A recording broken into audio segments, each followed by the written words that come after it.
your political theater to Texas. This is not about political theater. And it was more political theater than anything. It's nothing more than pure political theater. It's pure political theater. Idolater, your soul is required in hell.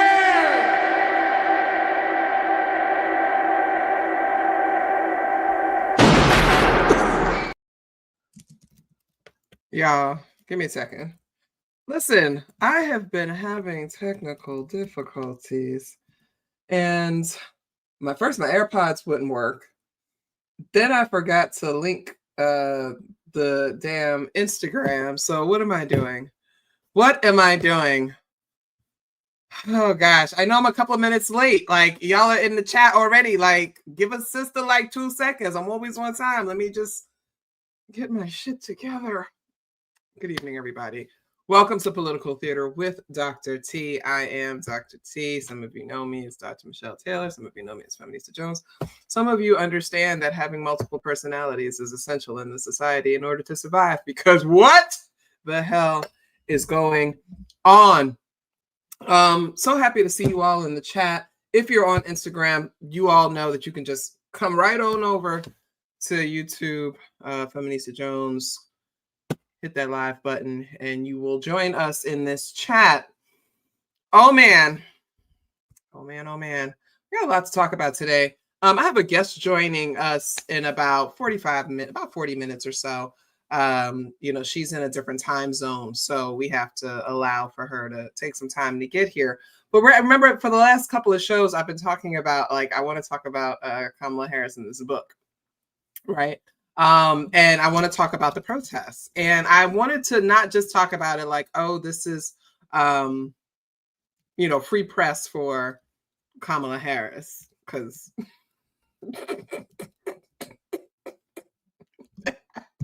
nigga, no, absolutely not. However, I think that we can fold it into a larger conversation, and this sister that's going to be coming on, she and I, we talk a lot. We talk a lot about this stuff offline, away from y'all. Sometimes we have interactions online, but the real stuff we talk about, and we're going to be talking about what it means to disagree within these movements, and, how we can deal with that. Like, I don't agree with you on this, but we have the same goal. We have the same idea. So we'll be getting into that in a little bit. Absolutely no free press for cops. What the hell are we doing here? Like, what? Like, why would we do that? Okay, the mainstream media already does enough of that. Why are we giving them extra press? So if you are here and you're on something, oh, that's so sweet. I've been following you since, oh, that's so sweet. I'm currently running an anti-capitalist campaign for city council. And well, you know what? Congratulations to you. Best wishes on everything that you're trying to do. Shout out to everybody who's trying to make a difference. Because it is so easy in this time to, like, give up and to just be like, forget it. Let's just go. And I get it. Because, you know me, I'm looking for another country to go to. I'm sorry. I'm tired. Truth is, I'm tired. But since we only, she will be joining us. I don't have a whole lot of time to get through things. So let me hit this docket, because, y'all, white men are acting up. I mean, when are white men never, like, acting up, right? But we got some stuff going on here. So first of all, hit that like button if you are on YouTube. Hit that like button. Join us over here on YouTube. Hit that like button. If you're new to this channel, if you saw it popped up or what have you, please subscribe. We would love to have you here. We're headed for 5,000 subscribers, and that's so fun, like, to be able to build momentum and to expand this community. Oh, well, I get it. Just ate 2 edibles and it's been one of those days. No, we get it. And so just quickly before I hop into this, I just want to say this. Well, one, stop giving me unsolicited advice. I'm smarter than you. I don't need you to tell me what to do. That's just a general blanket statement for everyone. I might actually clip this so that I could post this on all of my social media, right? There's a good chance I'm smarter than you. And if I'm not, then you already know that you're somebody that can give me that kind of advice because you probably have my phone number. If you don't have my phone number, there's no reason for you to be giving me unsolicited advice. If I ask you for help, you can give me help. But if you ain't got my phone number, I don't understand why you telling me what I should be doing. Fuck out of my face. Anyway, it's been tough, right? Because I said earlier that like my brain is freezing, and that's hard, right? For somebody whose pride is being smart. So my brain is freezing. Katie, how are you? Good to see you. I was just thinking about you, Katie. I was like, yo, I have not seen you on my feed, and I know that you've been like stuff and life has been lifing. So I'm glad to see you here because I have not seen you on my feed at all. And I just want to say that like Meta, Threads, Instagram is doing all of that suppression, unfollowing people, all that kind of stuff. So before you get upset and assume someone unfollowed you, just what have you, like take a beat. It could be them. But anyway, my brain was feeling frozen, and I was doing some work today. I was grading papers, and I was just like, my eyes were crossing. I was like, I have no idea what I'm reading right now. So it's not fair to the students for me to try to keep, grading when I have no idea what I'm reading, right? So I took a step back and I said, okay, well, I'm gonna go to the winery for a little bit, calm down, have a little bit of wine, take my book, try to read my book. I read 10 pages of that book, and I felt like my brain was about to explode. Now, I'm an avid, voracious reader, love to read. And I'm sitting there like, I can't read another word. Like, and right now, even my face hurts. Like, even just kind of looking at this screen and talking with you all and looking at, all the stuff I want to talk about. I was like, oh my God, my face hurts, my eyes hurt. I don't want to read anything. I don't want to process anything. So if you've been feeling like this, don't feel like you're alone. Like, there's other people that have been saying like, I can't crochet, I can't do my art, I can't do anything. We are in perilous times, y'all. Like, let's be honest here. We've never experienced anything like this in most of our adult lives. And now I know I have some fans and some supporters who are maybe 20, 30 years older than me. And so, yes, you got that Vietnam War, you got that all, stuff like that. But for most of us, at least those of us born after 1975, we don't have any reference in our entire lives to anything like this. Reagan wasn't this bad, right? And so people talk about, oh, we elected a reality star. Reagan was a Hollywood actor. It's not even just about that, although that's part of it. Reagan wasn't this bad. Like, Reagan said some things that totally counter everything that MAGA is doing. But as I've said before, that MAGA is its own party. That is not the Republican Party. The Republicans that are going along with MAGA is because Donald Trump is blackmailing them and has things on them, right? Oh, it's early. We'll do it. We're already there. We're already there. Tinfoil hat, everybody. Tinfoil hat time. Yeah, the only reason why they are aligning, somebody said, would you consider enabling super chats? I believe that you have to be monetized for that, right? I'm trying to get monetized. They were reviewing me. They put a hit on me, said that I streamed too many people's third stuff. Oh, thank you, Dr. Hall. I didn't even see you there. Everybody shout out to Dr. Hall. He's not on the show tonight. He's just a commenter like you all. You know what? Let me actually put up the allegedly banner because he's right. I got to be very careful about what I'm saying. But listen. MAGA is not the GOP. The GOP right now, I know with this whole threat of shutdown, I know the real GOP is like, are you shitting me? That whole thing, we're going to get into this, that whole thing with Hegseth, I know they're sitting here like, my nigga, are you shitting me? But he's got something on him. And actually, that's the first story that I want to get into. I want to get into this first story, all right? But we're going to get into this stuff today, y'all. We have a lot of crazy shit that white men are doing to cover today in this politics. You're asking, what is a super chat? A super chat is when people can pay you money while you're in it. And that's the whole thing. Like, why when I joke about, I'll never get monetized, it's because I'm thinking about the super chats and this ability that you all could actually like give me $1.99, $2.99 or whatever. and, you know, that kind of thing and support. But I'm in that process, and I already have a couple of strikes on my channel. We're working on it. In the meantime, however, because somebody put my Patreon link in the chat for me, in the meantime, you can actually subscribe to my Patreon for as little as $1 a month. And honestly, every single dollar helps, right? So I tell people, when you support my Patreon, you're supporting Political Theater with Dr. T, you're supporting my film reviews, you're supporting all the stuff that I do on Threads, you're supporting everything that I do. And that's the monetized way to do it. And that, or when you buy the merch, and we'll have a merch display later, when you buy the merch, that really helps me, you know? So, and then I also have right here my CashApp, my Venmo. If you're outside of the country, I do have a PayPal. Let me know in the chat if you need that. But those are ways that you can help me. But in the meantime, I'm going to keep doing what I got to do, because the revolution is coming and we all need to be prepared. And the best way to prepare is to understand the wickedness that white men do.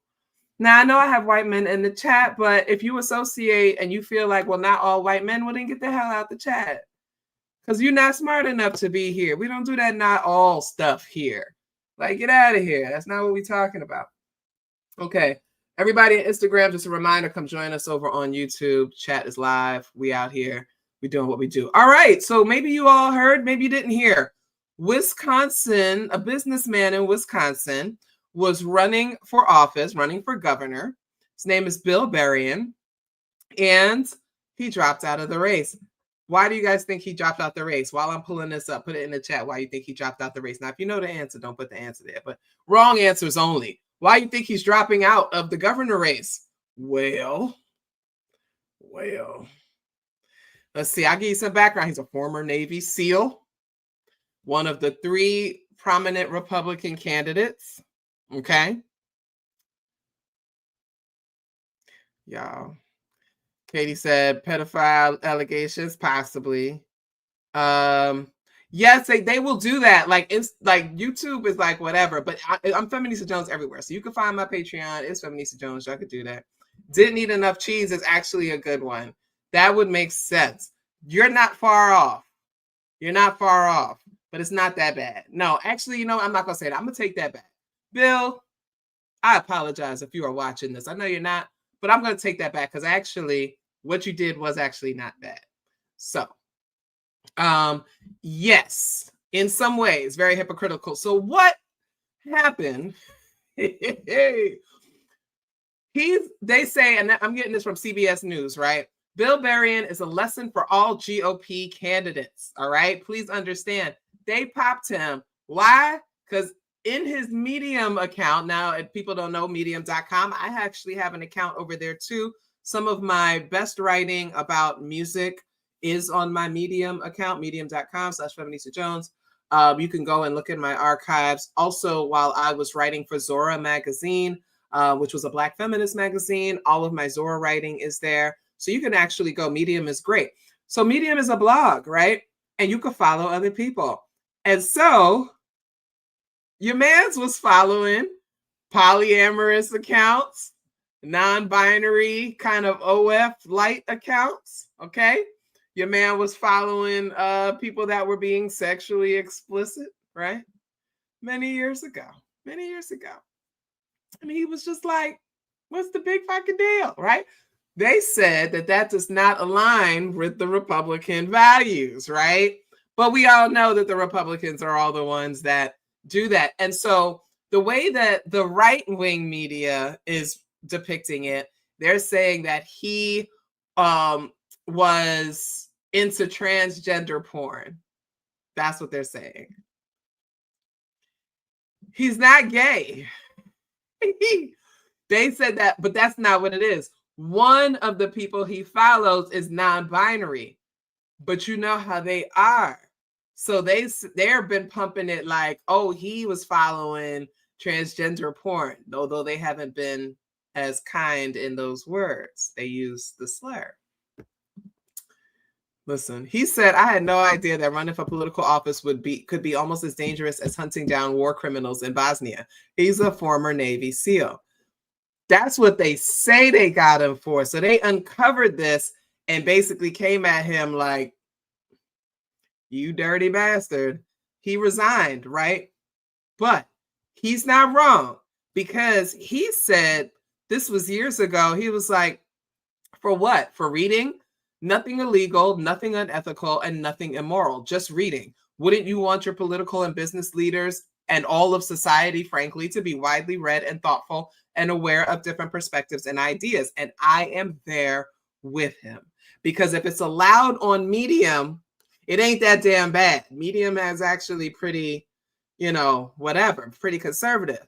So if he was following people that were talking about polyamory or talking about threesomes or talking about whatever, or if it was a non-binary person posting, like I said, like OF light type stuff, so what, right? This is all consensual. This is all adults. It has nothing to do with children. It has nothing to do with the exploitation of children. It has nothing to do with anything. As a polyamorous person, I'm going to be like, there's nothing wrong with that, right? But I'm going to tell you what this is really about. Remember I said there was 3 Republican candidates, right? He's the only one that did not pledge fealty to Donald Trump. In fact, he has criticized Donald Trump. So you know what happened? They dug that shit up on him to get him out of the race. This is Trump's doing. And so it says, it's a lesson for all GOP candidates. If you don't show complete and total loyalty to Trump, past or present, then you better pack your bags and head for the door. And that's what really happened, right? And so that folds into what I'm saying, that MAGA is a separate party, and that there are members of the GOP, the traditional Republicans. I miss you so, because here's the thing. They're all bullshit to me, but I respect people who are, hold true to their values, right? You want to be a Republican, be a Republican. You want to be a Democrat, whatever you want to be, go ahead and be it. Stand in your truth. You have the right to do that. That's your freedom, right? But when you start allowing them to corrupt your party, right? The way that they claim the radical left is destroying the Democrats, it's really the radical right that is destroying the GOP.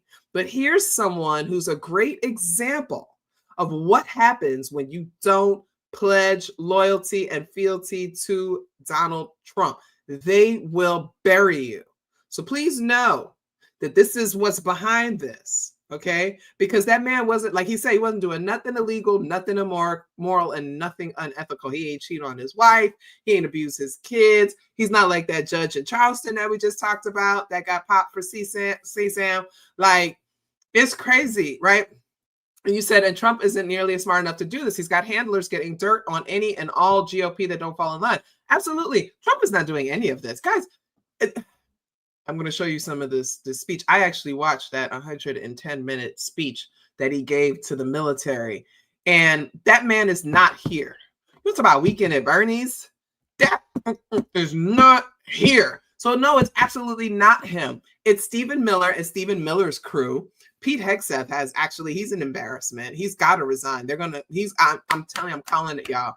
He's going to have to resign within the next month. Pete Hegseth is going to have to resign in the next month, because people with the real money are not going to be with this military Call of Duty bullshit. Okay. Just so you know. All right.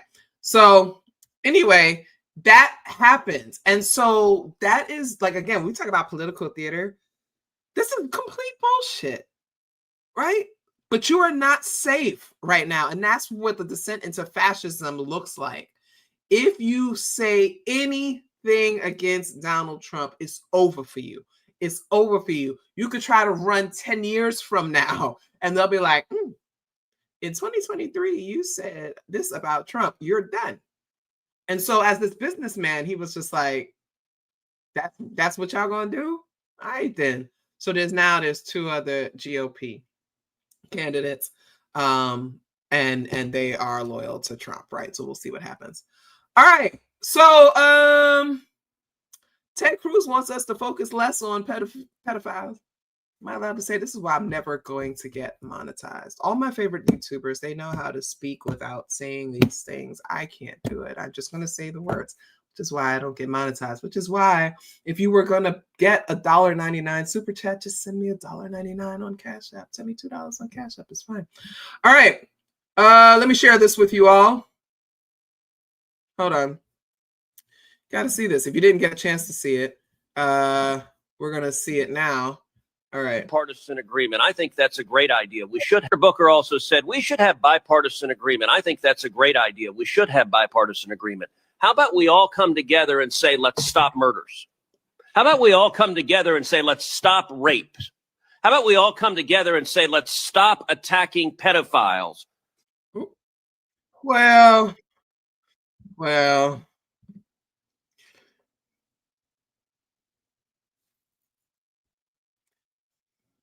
that, wait, he said that.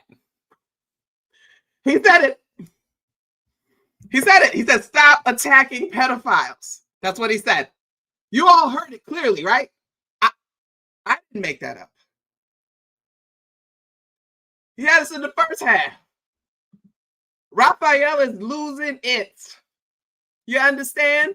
So again, so when we talk about, oh my God, we're all gonna die. Now we were all there when QAnon. Let's remember QAnon. Let's put our, because just in honor of QAnon, I'm going to put my tinfoil hat on, right? Now QAnon was saying that there's a pedo ring, a global pedo ring that is run by the elites, by the wealthy. QAnon has been holding on to this for years. And everybody dismissed QAnon. And why did they dismiss QAnon, y'all? Because QAnon, you know how like sometimes you go and you're good on a conspiracy theory and then you just take that extra step and you be like, oh, I was with you up in there. Like Dr. Hall said, you had me in the first half. It was the goddamn Pizzagate. Why did they have to go and say that the pedo ring was operating out of pizza shops? But here's the thing. They weren't that far off. Y'all got to hear me. You got to rock with me for a second here. Jada Pinkett Smith did a documentary series on CNN, or maybe it was just one long film. I don't remember, a documentary about human trafficking. And one of the young women reported that when she was a teenager, she was being trafficked out of a barber shop. She was Black. She was being trafficked out of a Black barbershop, right? So that's not far-fetched. They decided that it was pizza. They decided that Wayfair, the furniture place, was somehow selling children through certain things. The only reason you come up with something like that is because you are zooted, right? But what bothers me is that people will look at something like that and then totally disregard everything else that could also be true. Are there rings that are operating out of businesses and storefronts like that? Yes, there are. There have been victims and survivors who have come forward and said that. It just so happens that QAnon tends to also be racist.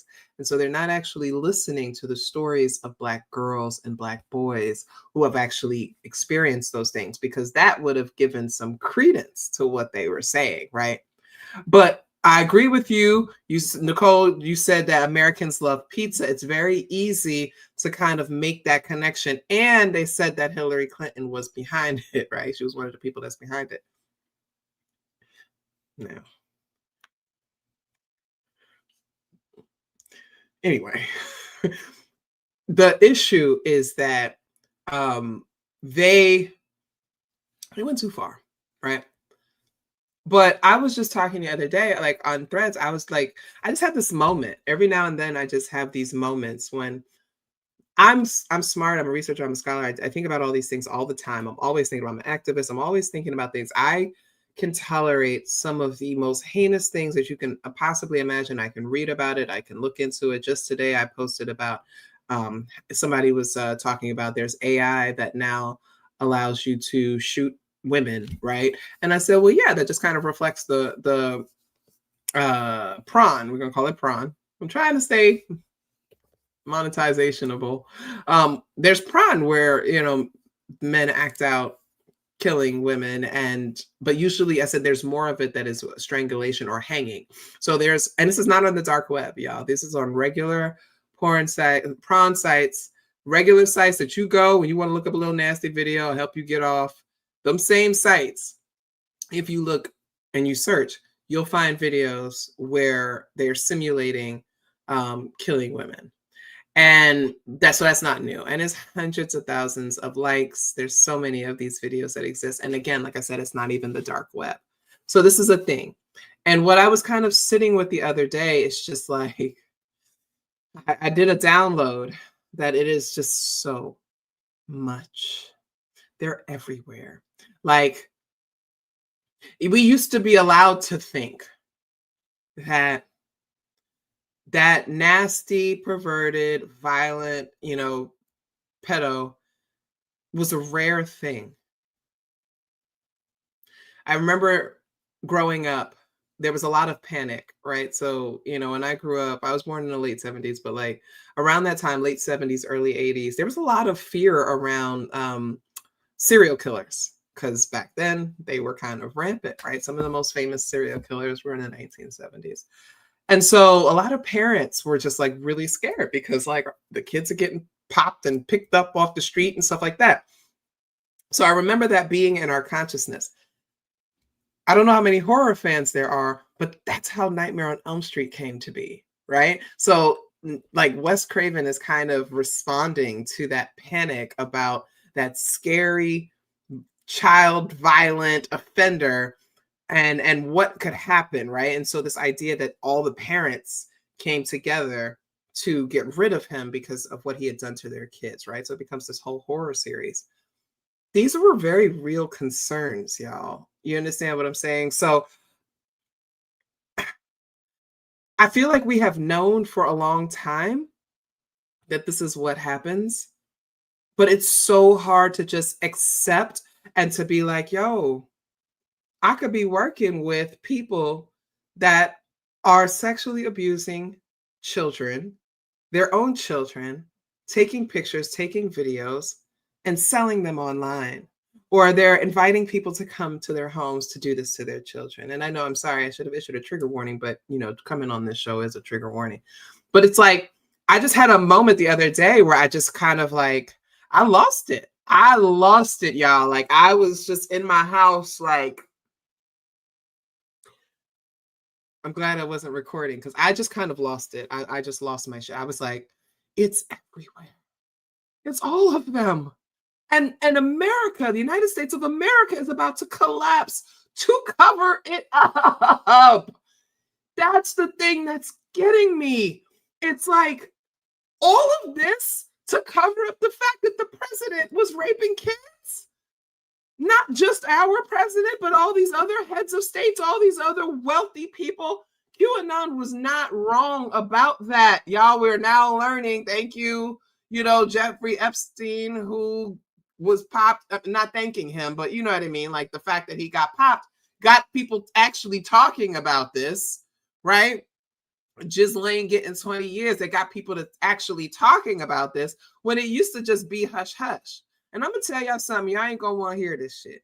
While Black men in this country are 60% of the people arrested for human trafficking, we know damn well they are not the ones majority responsible for it, okay? White men are the primary traffickers of human beings. They are the primary buyers and sellers of children and all of this kind of stuff. And it's absolutely disgusting. They're all disgusting. And so Rafael Cruz going and saying we need to stop, attacking them, that wasn't no Freudian slip. That was the truth. It's all of them. It's all of them. Like, okay, I'm about to lose it again. Okay. It's all of them. It's all of them. And the only thing that I could think to myself is, oh my God, I'm so happy my baby is 18 and 6'5" and 250 pounds because, oh my God, and that he never went through anything like that. Not that I know of. But my son also talks to me, and my son would have let me know because, well, actually, I wouldn't be here right now because, but, just grateful right? That didn't happen. I had my own experiences as a child, and I've always been super protective of my kid as a result. But this is rampant. It is rampant. It is in our families. It is in our communities. It is in our elected officials. It is the judges. It is the lawyers. It is the doctors, the teachers, the coaches, the PTA president. It is everybody. Everybody in this country is about to collapse to protect them. And so when I talk to you about living with perpetual suicidal ideation, it is because of shit like this. It's like, I don't want to be here. Excuse me. What the fuck? Sorry, y'all. You know, I don't give a fuck about that. But anyway, I'm just saying, let's move on to nonsense before I really, y'all gonna see me kirk out on this joint, like straight up. I almost said John, and I said joint. Look at that, see? Multilingual. All right. Let's get into this XF shit. My God, today. My God, today. Oh, geez. Choose foolishly. Let's go to the beginning. Should our enemies choose foolishly to challenge us, they will be crushed by the violence, precision, and ferocity of the War Department. In other words, to our enemies, FAFO. If necessary, our troops can translate that for you. I'll run it back. I'm gonna run it back because he sounds Should our stupid. enemies choose foolishly to challenge us, they will be crushed by the violence, precision, and ferocity of the War Department. In other words, to our enemies, FAFO. If necessary, our troops can translate that for you. Should our enemies... Okay.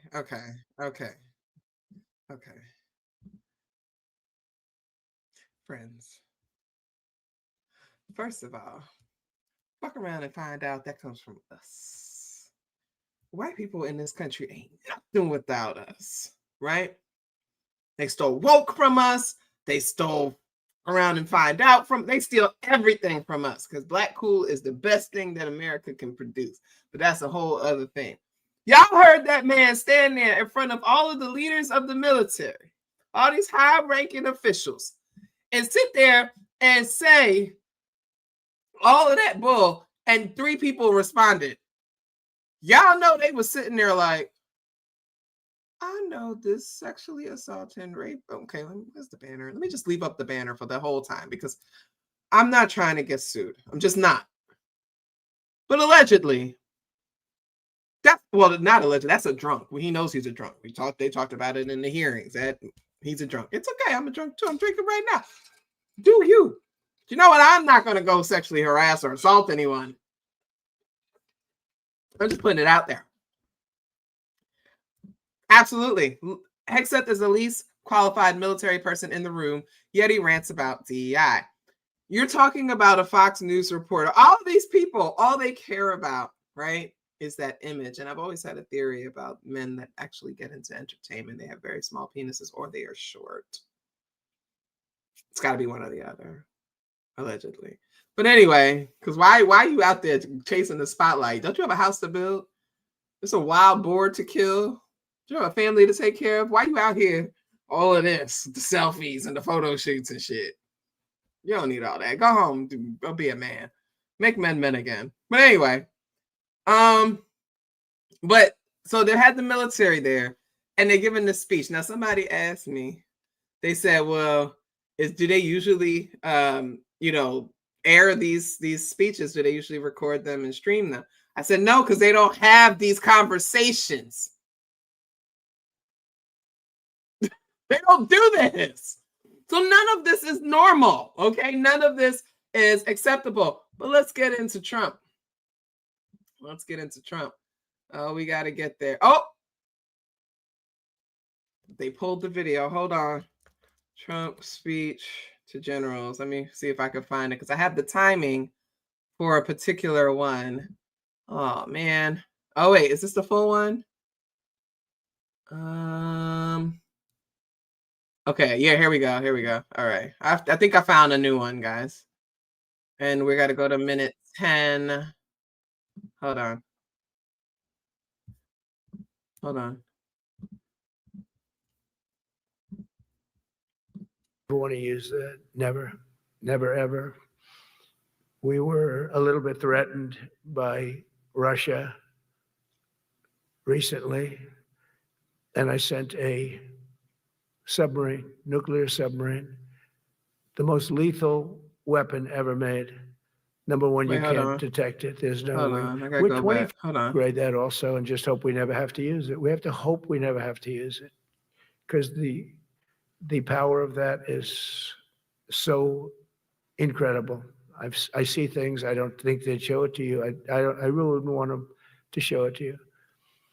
But when you see the result of what's left, you never want to use that. Never, never, ever. We I gotta go were back a a little little bit bit. threatened Sorry. by Russia.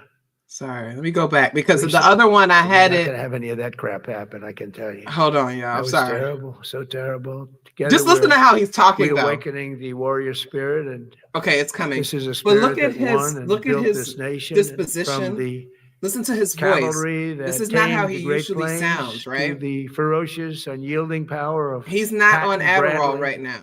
the great General He Douglas hasn't had a MacArthur. These were bump, all great right? men. Now he's reading In from the this effort, teleprompter, we're a team, and so and he's my going to go message off to you is script very really simple. soon. I am with you. I support you. And as president, I have your backs 100%. You'll never see me even waver a little bit. It's the way it is. And that includes our great police officers and firemen and all of these I'm people that trying are to see doing if I can capture so the well. one place that I wanted to. Together over the tweet. next few years, we're going to make our military stronger, tougher, faster, fiercer, and more powerful than it has ever been before. You hear he's slurring? You hear the slurring, And right? we built our nuclear, Remember, political as theater. you probably know, but we'll upgrade that also, and just hope we never have to use it. We have to hope we never have to use it. Okay, so I think it may be a 'Cause little the- bit later. Hold on. You have now and still do. Anyway, it's not happening right now. He was talking about the N word. He said there's two N words.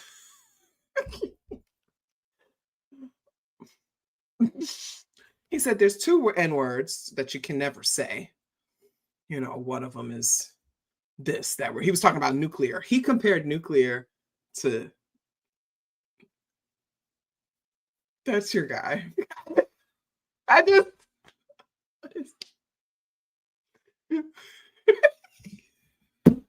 This motherfucker. All right, I got another one for you. Hold on. Oh my gosh. Oh my gosh. Guys, what are we doing I here? signed an executive order. We haven't even started yet. Last month, I signed an executive order to provide training for quick reaction force that can help quell civil disturbances. This is going to be a big thing for the people in this room because it's the enemy from within, and we have to handle it before it gets out of control. It won't get out of control. Once you're involved at all, they all joke. They say, "Oh, this is not good." Okay, so it's important. I really wanted to highlight this. Okay. Let me take this banner off. It's getting on my nerve. All right.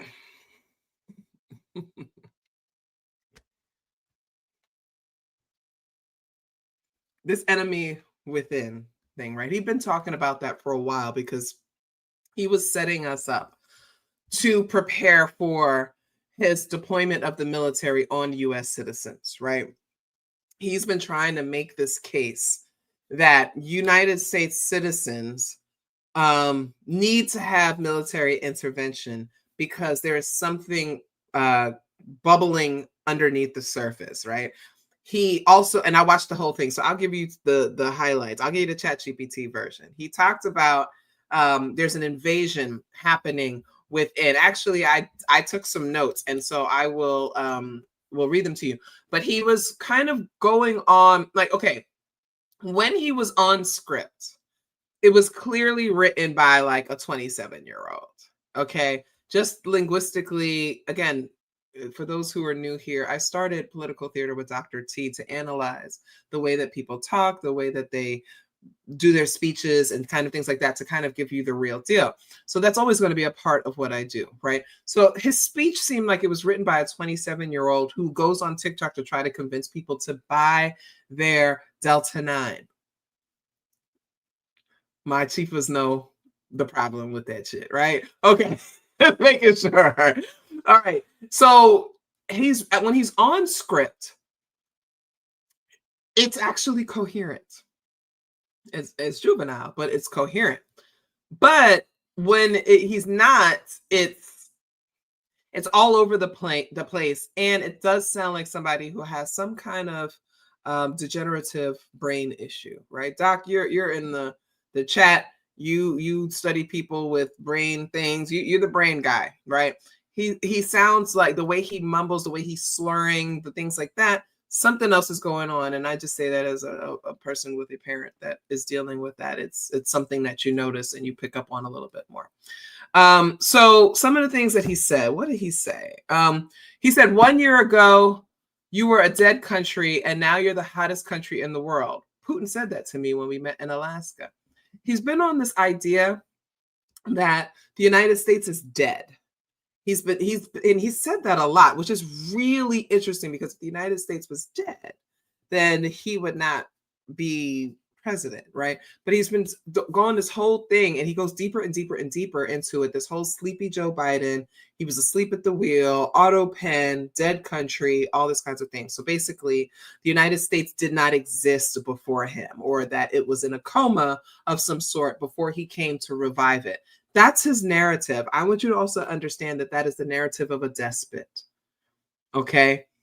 It's the hubris of it. It's the narcissism of it, that I am responsible for everything good that happens now, because before it was nothing, right? So he keeps like pushing that particular narrative. He also said that the military had nothing because we gave everything to Ukraine. And as he was talking about the US being dead in every way, he said that the United States military had nothing. First of all, everybody with 2 working brain cells understands that more than half of our budget goes to defense. We spend so much money. Out of every dollar that you go towards federal taxes, about 52 cents of it goes to defense. So for him to say that the military had nothing because we gave everything to Ukraine is the height of lunacy. You understand? Like that, nothing about that makes sense. And so all those people that were sitting there were just kind of like,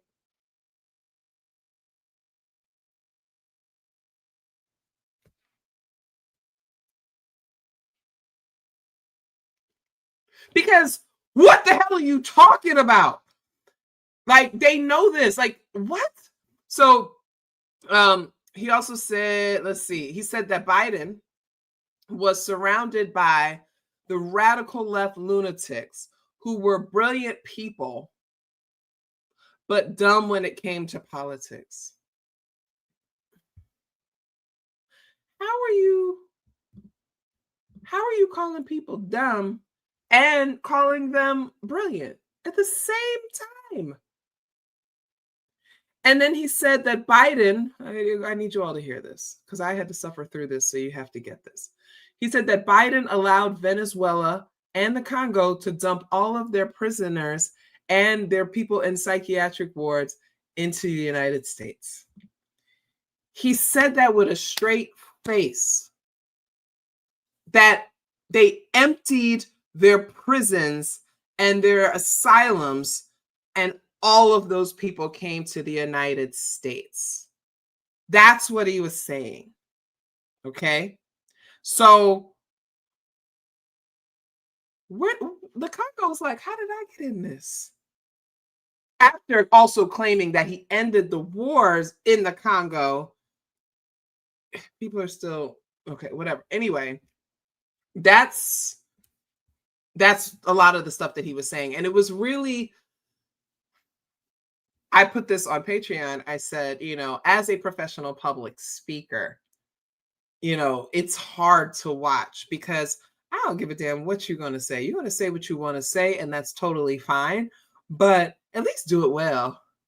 At least do it convincingly. At least do it with, pizzazz and finesse, right? You guys keep coming back because I'm actually really good at this. Not everybody can sit on YouTube and talk to a webcam and talk to an audience and make it entertaining and make it funny and engaging. I can because I'm a professional. This man was horrible. Bloviate. Go look that up. Bloviate. Great word. Describes Donald Trump. I'm actually going to bring in my good sister here. Hey. We're going to call Miss Keena. How are you? I'm here. I'm in my body. I'm grounded. I'm ready to be in communion, in community, and possibility. So yes, thank you for having me. So I'm actually bringing you in ahead of the final story that I had before we get into talking about, some of the other stuff that I mentioned to you that we were going to talk about. And it's about Trey Reed. You've heard of Trey Reed? Mm-hmm. Okay, what have you heard about our good brother Trey Reed? Just fill the audience in, for those who don't know, like what the story is. So also I want to apologize for, I don't know. I got on my control the sound thing, but I got a dog clickety clacking in the background. So tell me. Oh, we can't hear it. We can't hear it. It's okay, great. So the latest update is that. Well, tell people what happened. Who is Trey Reed? So Trey Reed is a college student, I believe, sophomore, maybe first year, but early in his undergraduate career, got on campus. University in Mississippi. I don't want to cite any names for legislative, and had been there for orientation. I don't even think the young brother got to go to his first week of classes, and they found his body hanging from a vestibule, I think, in like the University Common Square. And as of last week, of course, Black folks were like, "This is not right. This is foul play. This is a racial terror lynching, because it is not that Black people don't make a choice to unalive themselves, but it is the condition of hanging from a tree is not something that, right? And then as of last week, the coroner's office, and I use the term loosely, investigation cited it as a suicide. Okay, so thank you for setting that up, because I think this dovetails perfectly into the conversation that we're going to have. So I said, when this story first came out and everybody was saying Black people don't hang themselves, I was like, stop it. Yes, we do. Yes, we do. And they were saying Black people don't hang themselves from trees, and I said, yes, we do. And I didn't want to have to do so, but I mentioned that I lost someone dear to me in that same fashion, because people don't want to believe that it can happen. And I've talked about this before, actually, and the other times that there have been situations where they have found Black people hanging from trees. I have said Black people do kill themselves that way, but other people are just like, no, it can never happen. I was like, okay, 43 million Black people, and you think you know the psyche of every single Black person and what they would and would not do. The hubris of that pisses me off, but it's also anti-intellectual. Like, let's be smart here. But I said that before, but I never mentioned that this is something that's actually really personal to me, because I shouldn't have to. Right? If you're a thinker, if you believe in Black people's humanity. Why are you talking about those old-fashioned things like thinking and reading? Well, sometimes we gotta do that. So I said no, and I wrote a thread, and my thread stopped people in their tracks. And I wrote the thread after I sent private messages to people, because again, when I respect you, and I care about you, I want to have a conversation with you. I'm not going to sit here and perform on social media and all of this call out stuff. I actually had to message somebody the other day and be like, please don't tag me in this shit. I'm not about that call out culture stuff. Some of you, that is your whole entire life. All you do is call out people. All you do is screenshots and all this other shit. Right. You ain't got nothing else to do. So I get it. You're which is why I sent you that song. It's whatever. Right. So it's like cool. But also it's just like, I need y'all to hold on. So it stopped people in their tracks, because I'm just like, if you assert that a Black person would never hang themselves from a tree, then what you are saying is that you don't believe in the humanity of Black people, and you don't believe that Black people are capable of anything. Right? And you also are assuming that someone that young in this country that we live in, that perpetually miseducates people, and all the parents who have not, right, because we're losing the recipes, you're assuming that this young man was walking around with full understanding of the knowledge of lynching and what it means and all those kinds of things. You made that assumption. They don't teach this in school anymore. And how many of you, and I had to call out Black people, I said, how many of you Black parents actually sat and had a conversation with your kids about lynching? Because if you haven't, where do you think they were going to learn about it from? They ain't getting it in school. And if they do get it in school, it's maybe one day. So this assumption that this young man who's like 20, 21 years old would have the full weight of this and say, well, I'm not going to end my life by lynching because of the historical, context. I was like, y'all are doing a lot right now. But also in that thread, so many people, sis, were responding and saying, I lost my brother like that. I lost my uncle like that. I lost, blah, blah, blah. So folks were coming forward and saying, yes, they do hang themselves. And sometimes they hang themselves from trees. Right? Yeah. So now people were coming at me sideways like, well, his bones were broken. No, you don't know his bones were broken. Somebody on TikTok said his bones were broken. Somebody on TikTok actually said that the family went and felt his body while it was hanging there. Are y'all niggas dumb? I'm sorry. Okay. Sorry, sis. I know you don't like when I talk like that. I know you do. But we have to confront that. In what world do they let a family go up and feel on a body that's hanging from a goddamn tree? That would be an extreme situation. Right. So, okay, again, not ruling out that that's impossible, but come on. Somebody on TikTok who is a distant family relative said this? Yeah. And then the grandfather said, well, they told me that they found him in his room. Why are they calling the grandpa, telling grandpa something when it's... Okay. Well, hopefully that didn't happen like that. It didn't. So here's what else we know. A friend of his who was with him the night before, they interviewed him. And he said, his name was Jaquan Wallace. He said that he had been following the speculation online and has great sympathy for Mr. Reed's family, but he expressed worry at the tone of the national conversation. A lot of people are trying to use this situation to make it seem like it was racially motivated. There's a lot of signs pointing to this as not a racially motivated situation, he said. And he was kind of, so he knew this was his friend. He knew his friend was struggling with mental health issues, but you don't want to say too much because there's investigations and things like that. So again, at what point do we believe the words of Black people? Right? The family was not there on campus with him. His friend was, right? If something happened to my son, I already know his roommate is the first person I'm talking to because they've become really close. I'm gonna be like, what happened with him? Tell me the truth. And he, you know what I'm saying? So there's something there that we have to do. His bones were not broken. The initial report said, no, we have no evidence of any broken bones, no contusions, no bruises. Now I understand why people may question that because, the history of people lying and things like that. But then the people were Black and they say, well, it doesn't matter that they're Black because Black people lie. Okay, yes, Black people do lie. Black cops do lie.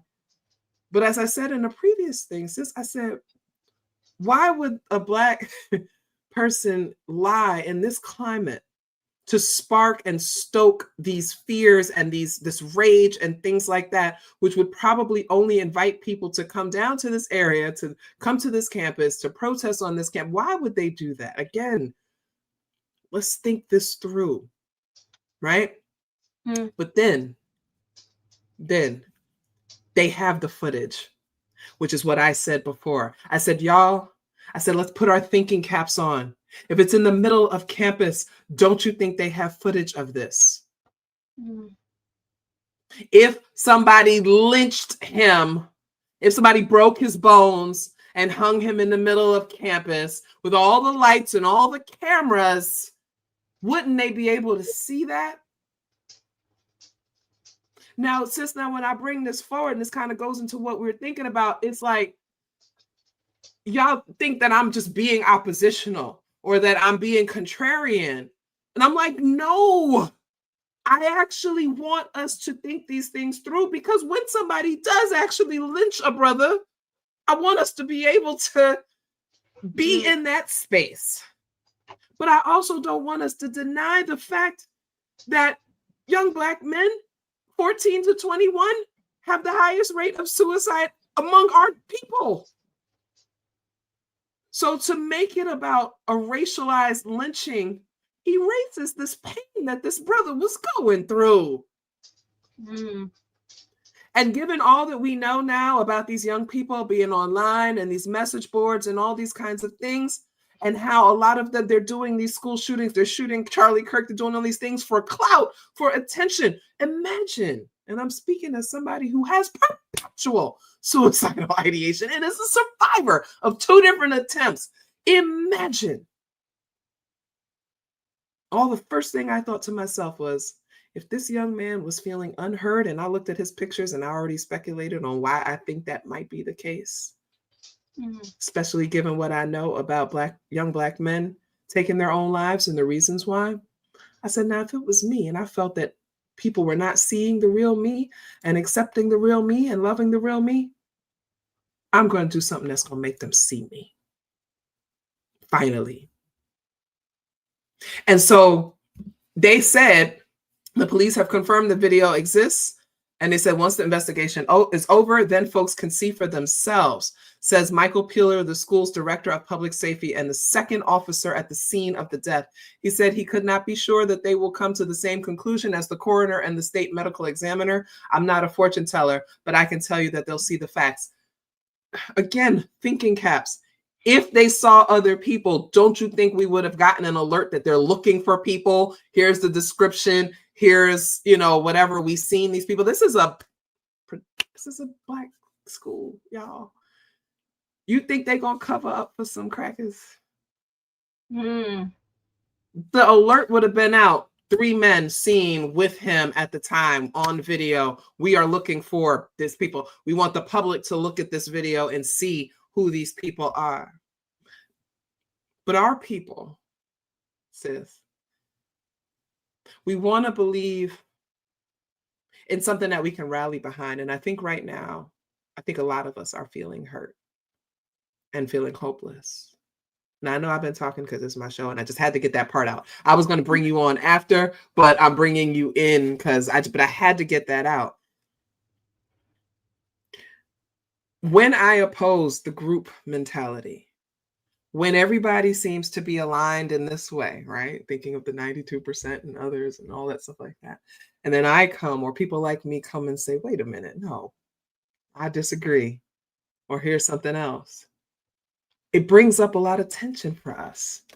And you and I have been talking about how we navigate that tension of disagreement. I give you the floor. Go ahead. Well, I have some thoughts about please. what you shared. I think I'm going to drink what I'm drinking. Yeah, I think it's like a fitting benediction, right? Because September is Suicidal Awareness Month. Yes. And so I think your sensitivity and awareness, amplified something for me. There are all these what I would call public health crisis issues that affect Black people that are not talked about, like in the larger arena, right? So like to your point about the stats around Black young men choosing to unalive themselves. I've been wanting to make content around the opioid crisis and how we've seen an increase in young Black men overdosing, right? Yes. But that's a public health crisis, but it's not discussed. And so a lot of times when there is not an awareness of, unless you know about it deeply, right? So this is something you have this personal connection to, or it's something you're seeing in the community, right? And then sometimes it can be both. And so it puts your antennas on for like, oh, could it be this? Could it be this? Could it be this? So when we're not aware of things like, for example, I wasn't aware that there had been an uptick in Black young men making this choice. So then you don't even fill in the possibility of something else because your brain wants to pick the easy data, right? Because I'll even say this. I was like, this is sus. And my brain went to, because it's Mississippi. Right? And I know there's nothing wrong with that. Like, right? I want people to know that I was not mad at, I said, I get it, y'all, but also, and like you said, it's a sense of awareness. You have to know that that's an issue. So and it's something that I pay attention to. Yeah. So even if my brain first goes to, this has to be the easy solution, or this has to be the easy answer, like having that critical thinking allows you to be like, oh, even though that's the assumption, I can still be more, have some human, I call it intellectual humility, to see if there's something that I'm missing here. And so in this case, you're saying a public health crisis can inform the way we think through something about like what happened to young brother Reed. So I also will just say this, and I know this is not on the agenda, but I do want to say part of the struggle here is that it is hard for us to even imagine this idea of Black folks choosing the water, right? And a lot of that is because, yes, we don't have a lot of fitness around mental health, but two, part of the aftermath of white Jesus, if I'm just going to keep it a buck, come on, that why would anyone ever make that choice, right? Because even like the very act of like suicide is like, oh, what does the Lord hate? You know what I'm saying? And that is very much one of those white Jesus says, I have to suffer on earth. Yes. And I cannot relieve myself. And if we even want to talk about enslavement, right? How that was a viable choice for some enslaved folks, but people don't want to see that. They don't want to hold that. So I also think there's a powerful resistance. Resistance is taking your own life in those kinds of conditions. That is an act of resistance, and people don't want to acknowledge it because, like you said, because of white Jesus. Yeah. So there's that part. No, that's real. And that's all.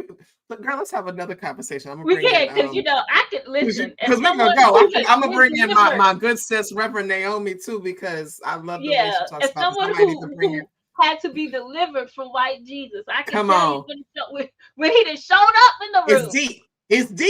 It's deep, right? And also this idea that to end your own life is a sin that you cannot repent for, right? Because you're gone. So why would a Black person, do that? The same reason anybody else would, because race is fake. Knock it off, y'all. We are human beings. They created race. They forced that on us. They racialized us. We are still human beings. And because of that, that is why I'm glad that you said you weren't aware of that. Part of why we're not aware of that, and I'm not saying you, but just in general, because we don't believe that it happens. And what is happening, if we're going to keep it 100 cents, because that's why I got you here, it's queer Black men, young Black boys and young Black men that are queer and trans that are killing themselves. Because there's no place where they can hang their identity on from a social place, because there's automatic rejection, right? Absolutely. And this is why we have to consistently remind people transphobia is anti-Black behavior. Yes, it is anti-Black behavior. 100. Because if you cannot, as a Black person, have full autonomy, agency, right, and dignity, and if the very people who look like you are the ones who are removing it from you, then there is no place where you have belonging. And since we're talking about what humans need, belonging is one of the most important needs we have. So if you are a young Black queer man and you see yourself nowhere in the community, right? And I do think there is something to be said about Z's too, right? So there's that generational thing, because I have to remind myself that there are things, these kids grew up, and somebody did it like 2 years ago, and it was just like, damn, I felt old, because they were like, oh, when I was in kindergarten, Barack was the president. Right. Yeah. And that just seems wild to me. Yeah. Right. So there is right. But that's like, let's pause for a second. Yeah. That is so important, because social media facilitates intergenerational discourse, but it's hard to have conversations with people who simply do not know things because they weren't there or they weren't taught, right? And there's a cutoff. I always say 1995 because those are the folks who started school in 2001 with No Child Left Behind. Bing bong, bing. What's that? So that's it. I'm not arbitrarily picking on 1995ers. I'm looking at what happened and what that shift was. That's all I'm saying, right? Yeah. So yeah, some of the earlier 90s folks also get caught in, but 1995, those people that turned 30 this year were educated at a time with one of the worst educational policies to ever exist in this country. So they don't know it. Yeah. But then also we take responsibilities. It's because, like, what are we doing to make sure, right? So as I'm raising my son, you know, I watch a lot of these videos and things like that, and these young people talking. I was like, my son would never embarrass me like this. But also because I raised him a particular way, because I am liberation focused and, you know, a scholar, blah, blah, blah, blah. My kid can go now and take his Africana studies classes that he's taking right now. And he's like, Mom, I had to correct the professor. They pronounced Basquiat wrong. You know? And he's like, Mom, we're reading this book that we already read. I already read that with you. Or Mom, I watched Quilombo. Can you just talk to him? Let's talk about it. I'm like, baby, that's right. I did it. But that's not everybody. No, it's not. You right? You had to make a choice to make sure your son could critically think, because it wasn't going to happen at the schoolhouse. Absolutely. 100%. And so I try to, that again, going back to Trey Reed, why would we think that this young man had full consciousness of the weight of what lynching is for our people? Because his generation were also the generation who were told in their formative years, especially. So again, if you are in kindergarten when Barack Obama is president, right? In your formative years, you heard we live in a post-racial society. Yeah. Yes. Right? Yes. So yes. if Big Mama wasn't there insisting, yes. If the teachers weren't insisting, if your parents weren't insisting on you getting this political and social education, then you possibly believed the hype. Yeah. Right? Yeah. I will never forget, I had a young Black male student years ago, and he was in my office. And here I am thinking, like, I know you feel seen, but you know, young Black man, you get what I'm saying? Because you got a professor who Black, I say Black shit, all that kind of stuff. This young man came in my office and he told me he felt singled out. Now, mind you, this is a PWI, right? Right. But he said it makes me uncomfortable every time you bring up anything around race. Yeah. Because everyone's looking at me. Yeah. That's tough. So they do have a different orientation. Yeah. No, that's real. And that's real. And so here we are, right? And I want to move into this because we're getting, I try to end by like 8:30. So I want us to kind of move into this conversation about, former Vice President Kamala Harris. Now you're new to the show. I don't know if you've ever watched before. We are a different group. We're not fans. Now I have some folks that, that are actually fans or whatever, but they let me, whatever. And the majority of folks that watch this did vote for her. Again, so I said to you the other day, I was like, the voting doesn't matter. Like, nobody cares about that. Like, I know people that live in swing states who were like, I had to vote for her. Of course you did. And I recognize I live in a blue state. I had the privilege of not voting for her, and I recognize it as a privilege. Because if I did You mean black place. Right. If I did, well, no, I don't. I actually live in Trumplandia, but I live in a state that I knew was going to go to her. I knew it was going to go to her. And so if I lived in one of those counties that is known for swinging the election or whatever facade they put forward, because I don't truly believe that any of this matters, but if I were playing into it, I would have voted for her too, just because of what was there. Or no, actually, I wouldn't. I'm not even gonna lie to y'all. I still wouldn't. But I say that to say that I 100% understand everybody who did, and I'm not looking at anybody sideways. I don't hold no animosity or nothing like that towards people that did vote for her. I don't actually care because I don't believe none of this shit is real anyway. But yeah, I was gonna say I wouldn't be able to have been here. Yeah, I don't like whatever you voted for. I don't care. Yeah. What I care about are the people who recently, because she has this book coming out called 107 Days. If folks have not yet seen it, seen that she's, has this book, it's talking about her campaign and all kinds of things. And I've read a few reviews and some of the excerpts from it. And I say she's throwing a lot of people under the bus, but other people say that she's just speaking her truth now. And there's a tension there of how much is a racialized woman allowed to do versus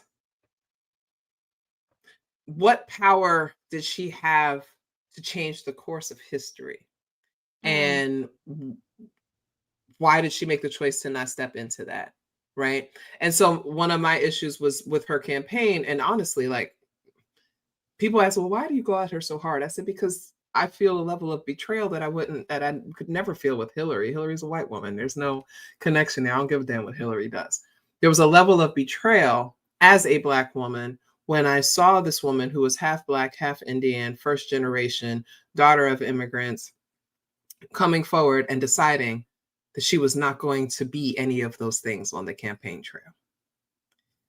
Because I feel like if she had leaned into being a woman, if she'd leaned into being first generation, if she'd leaned into being of, mixed race and all these kinds of things, she actually might have had a chance, because those people would have felt finally maybe the United States is moving in a direction where people like us can actually be represented in the highest office. Instead, she ran a white man's campaign, a cisgender heterosexual white man's campaign. And she made sure that any questions that were asked, and I watched them all, any questions where they asked about gender or race, she antagonistically put it back on them. Like, I don't want to talk about that, basically is what she was saying. That doesn't matter. And I'm like, actually, sis, it does. And for the 92% of Black women that are going to vote for you, and all the South Asian women who finally were just like, we're here. For all the first generation folks who were finally like, maybe America accepts us, you let them all down. And so now you have this book where you're basically blaming everybody else for the failures of your campaign. Now, here's the thing. I don't necessarily blame her. I blame her campaign managers. They decide I blame the DNC. I just want everybody to know, Kamala Harris, as a woman, I could probably see her outside of her. She cusses a lot. She smokes and she drinks. She and I probably could get along on some person-to-person shit. She's a fucking pig, but I'll be like, look, bitch, I know you're a pig, but we could probably go for a drink. Let's go do it.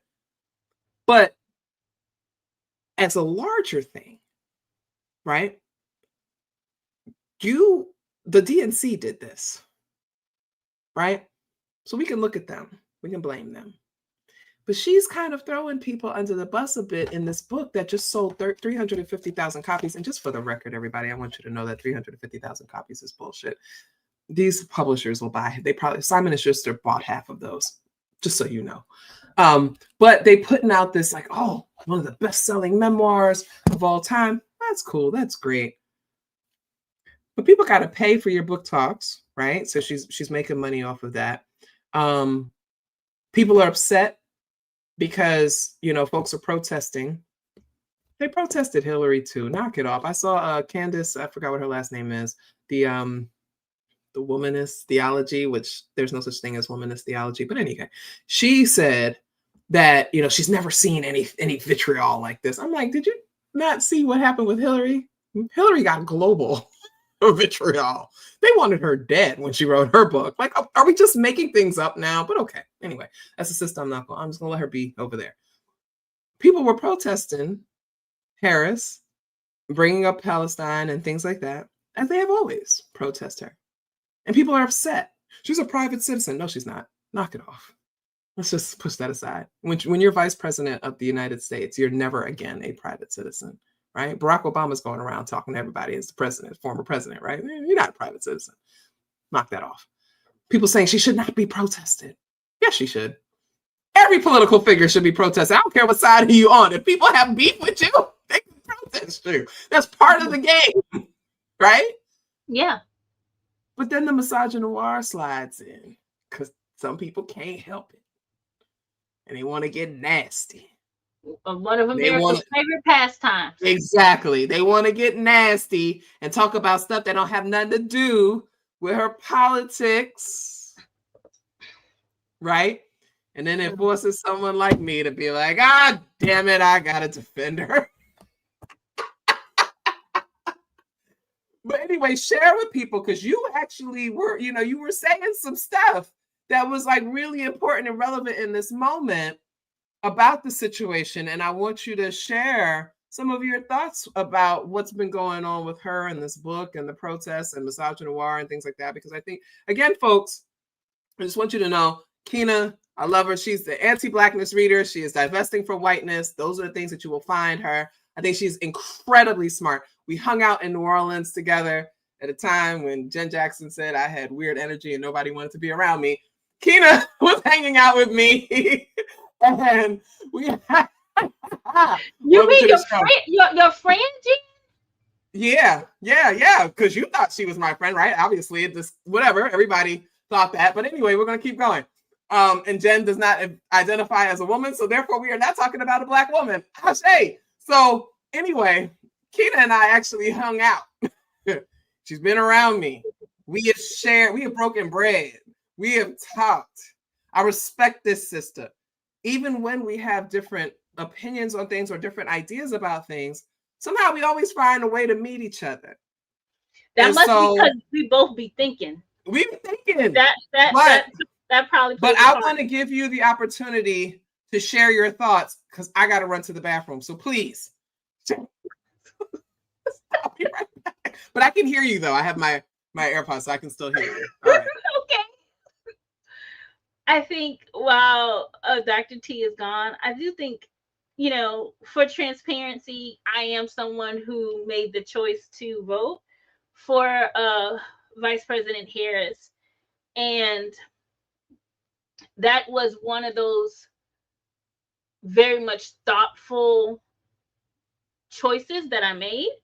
It wasn't, I want to recognize that most people don't understand the concept of identity politics, and they just misuse it a lot, right? So it wasn't like I looked at Kamala Harris and was like, oh, she's a Black woman, and so she gets my vote.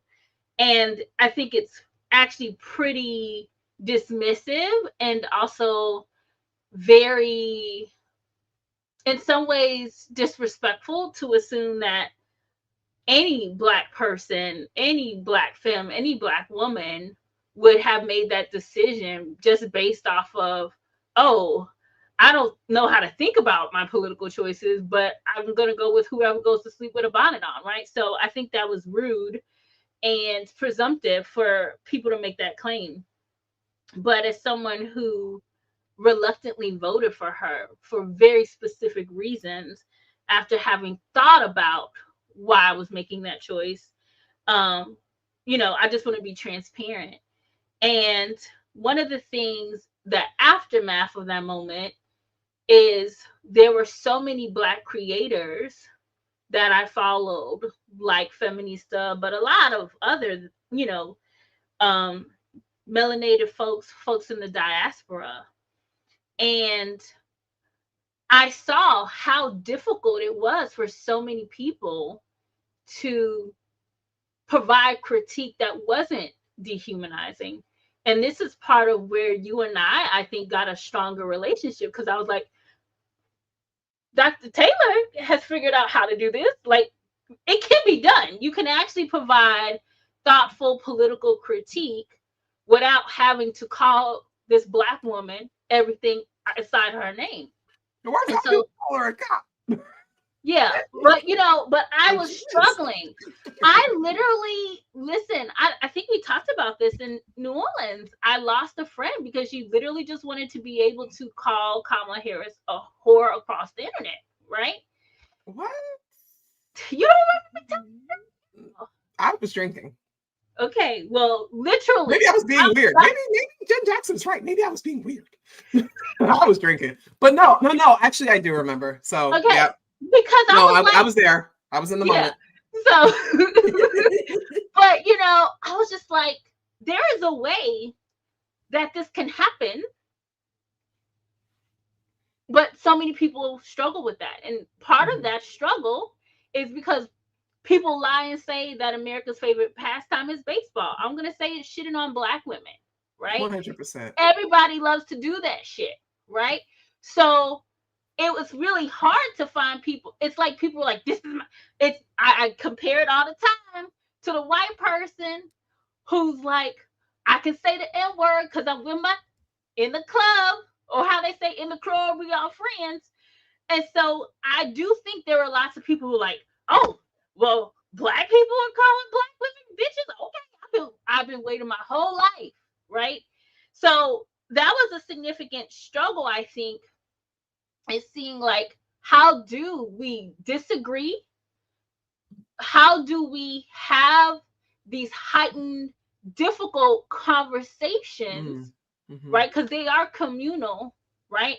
How do I say, I don't see this the way you see it, but I don't have to dehumanize you in the process? And that's the thing that I think a lot of us really struggle with, right? And I do think that's tied to whiteness and supremacy culture. Like, only one thing can exist. Yeah, and it must be perfect. Right? It must be perfect, yeah. So this is the thing I say.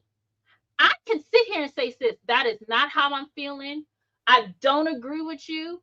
And I don't have to call you all bitches and hoes to do that. But you know what? I think it's something larger about the human psyche, which is so few people have been taught, just like so few people have been taught critical thinking. So few people have the emotional intelligence to manage conflict, right? Because that's a hard thing for some people. Because it is a skill. That is a skill set. Do you know what I'm saying? And I find that helping people, I found that educators, social workers, nurses, and stuff like that, people who have taught de-escalation because of, we're triaging a lot of things and kind of dealing with that. We may be better at that than some other people. Yeah, you get what I'm saying? Yeah. Because there's a thing where people are like, oh, we're in disagreement. That means that I have to defend myself. I have to, right? Yeah. You become the enemy. And the thing is, me and you can disagree 15 times out of 20 conversations. You will never be my enemy. You see what I'm saying? And so I think part of the struggle is that people don't have conflict management. The other part of this thing is, have you ever been around I like being around people like you drinking because it's a smooth ride. But have you ever been around people who, the minute they start drinking, they use that as a reason to punch everybody in the face? Yeah. Right? Yeah. And so whatever the vice is, right? Yeah. Yeah, whatever it is. But you know what I'm saying? Like, this is my cover for that. Yeah, like, I just don't like to be around me drunks, right? Because it's like you're using it as an excuse. So I'm bringing this up for a reason. There are people who feel like I can be whoever I want to be or act up however I want to act up because there's a conflict around me. I needed an excuse. So you hear, I've heard people who are like, oh, well, I only said that because I was mad. Or I only said that because I was upset. you're a grown ass person. You should still be able to mind your words when you are in conflict. And sometimes that could look like me and you can't talk right now because I'm activated. So we're going to revisit this. But I do think that some people are like, ooh, I'm aggravated. I'm upset about the state of the Democratic Party. I'm upset about Gaza. I'm upset about whatever the situation is, and valid things to be bothered by. But then use that as a permission slip to be reckless, to wild out, to talk all types of head.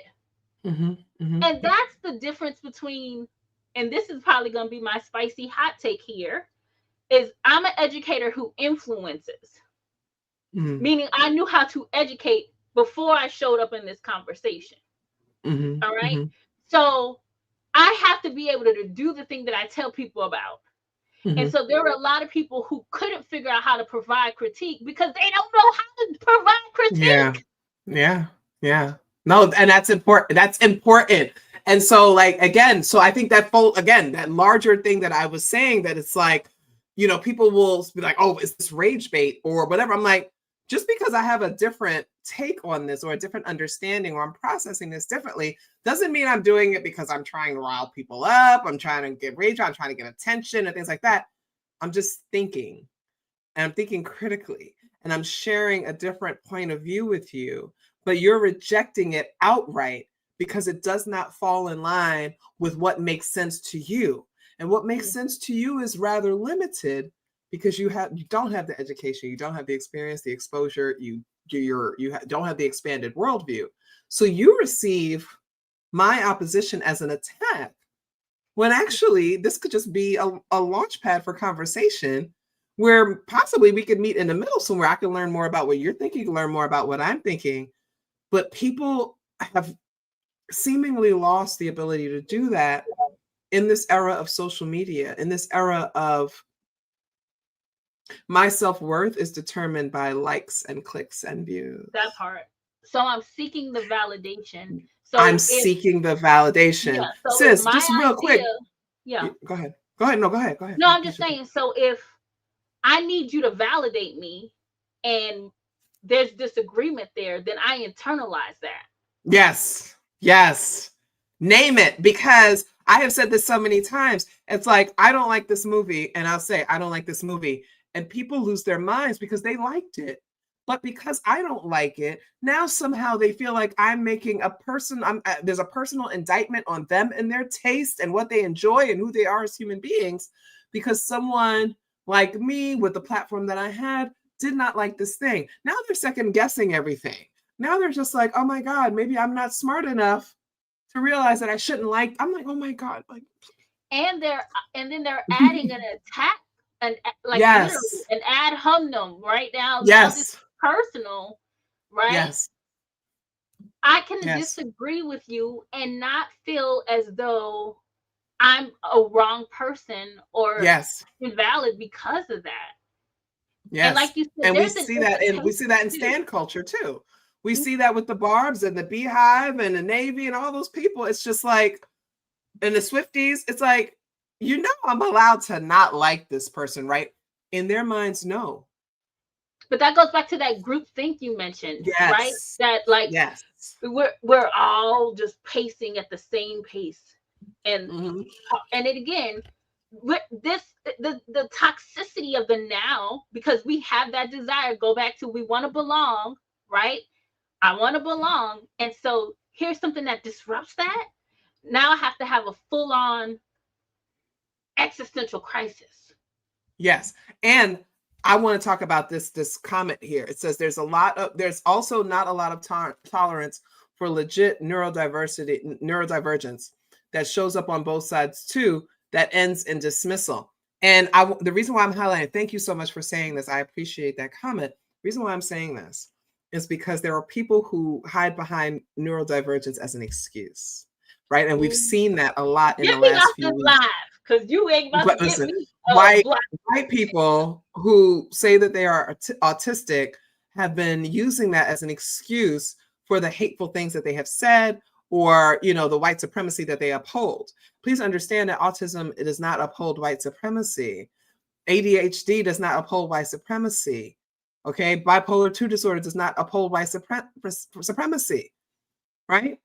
White supremacists of every race and culture are the ones who uphold white supremacy, the same way people who uphold patriarchy are the ones who hold the patriarchy. It ain't got nothing to do with your borderline personality disorder. You are fucking patriarchal. Like, that's it. And so it's hard to have those conversations. And people will say that to me. And I'm like, bitch, you know I got more diagnoses than you do. I was diagnosed with ADD before the H was there. Okay? 33 years. Sis, 33 years I've had this diagnosis. Yeah. And I had to navigate it at a time when Black people, I mean, it still happens, but even more so, Black people were denied access to neurodivergence. We were not seen as being capable of having psychiatric disabilities or any kind of intellectual disabilities or anything like that. No, they just thought that we were stupid and crazy. So any signs that we show were just exhibits of or being bad, Black. or bad. You just a bad. Or just bad. Kid. Right, exactly. And so my mom pulled me out of public school because she got tired of the teachers saying she lacks self-control. She, you know, she does it, blah, blah, blah, blah, blah. My mother's like, it's because she's smarter than you and you're stupid and she's giving you the right answer and you won't hear her. Like, I love a Black mom. Right? My mom was always had my back in that regard. But anyway, the whole point is I have had a neurodivergent diagnosis for 33 years. And in that 33 years of diagnosis, because it existed long before that, I had to navigate the world around me unmedicated. And I'm still, my pattern recognition is Octavia Butler level, but I was still able to recognize this is racist, this is sexist, this is queerphobic, you know, all these kinds of things, right? And then people will respond to me, like when I'm making jokes and they're like, well, I have autism. I didn't realize that was a joke. That's not why you didn't recognize it as a joke. You didn't recognize it as a joke because you're not in community with me. You don't know me. You're not my friend. You don't have any connection to me. So you didn't recognize my joke because of that, not because you have autism. Because I have autistic friends who recognize my goddamn jokes, right? But anyway, that's a whole other rant. But I think that this idea that when we're having these conversations online, and the poster was right, the commenter was right, is that we're actually not as open to recognizing each other's differences. We expect people to fall in line because we have created these echo chambers. And so when someone diverges from that, and is not echoing back what we want to hear, we receive it as an attack or critique. And I'm just like, you said what? No, I'm sorry, I cut you off. No, it's fine. Go ahead. But there's also something that is happening to the brain, right?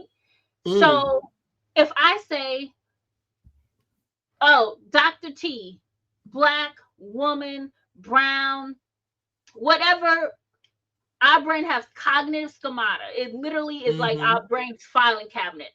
So short, whatever I filed you away as, this is the data I have about you. And then whenever you do something that, again, disrupts that data, right? There's like but wait, your brain is like, I need to figure it out. I need to be able to categorize it. Do you know what I'm saying? So there's also something happening in the brain where if you're not grounded, if you don't recognize,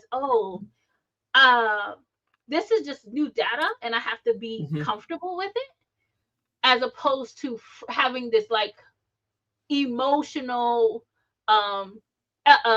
existential moment because you're getting data you don't know how to make space for.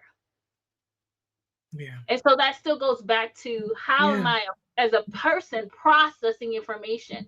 Have I taught myself how to understand when I'm overwhelmed, when there's message overload, what to do when I have cognitive dissonance, right? Because that's real. That is real. That's real. That's real. But instead, if the minute you feel that cognitive dissonance, you're upset and you don't have a plan for how to move through that discomfort, now I gotta react. I can only react. Yeah. And I'm a Yeah, that's it. And because of how social media moves so fast, everything is so instant, microwave, that we're in that generation that people feel like they have to react right now. Just the other day, Jamira Burley posted some words and had a picture of Angela Davis, but she was posting about Assata Shakur. And people, mostly Black women, spent all day dragging her for this. Now, mind you, I just have insight because I happen to know Jamira, but she's hardly online, right? And she was just posting about like her account being hacked and messed with and all kind of stuff, whatever situation is. But instead of people saying, hey, wait a minute, let me DM her and let her know, hey, that's Angela Davis. And the reason why I thought about that is because when I was doing my carousel for Assata with quotes, I couldn't believe how many pictures of Angela Davis came up when I typed in Assata Shakur and went to the images tab. The pictures were of Angela Davis. That's the racism of the algorithm, okay? Sophia Nobel, I believe her last name is. Go look at how she talks about the algorithms of oppression. Look up algorithms of oppression, okay? Yeah. So Google is giving those images and saying like, this is a young, exactly, this is a young Assata Shakur.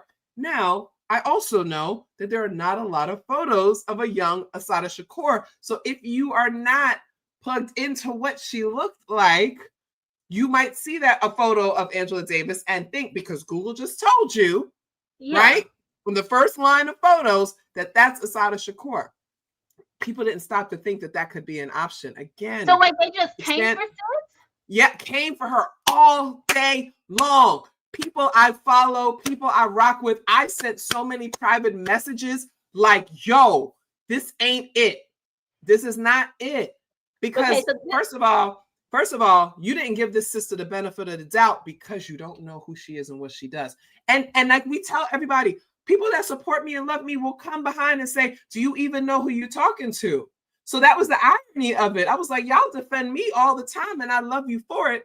But in this moment with this Black woman, y'all didn't think to look in to see who Jamira Burley is? To look in and see all the work that she's done, to see her life story? This woman comes from the gutter and has like really changed the game in Philadelphia. She's in tech. She does so many amazing things for our communities all the time.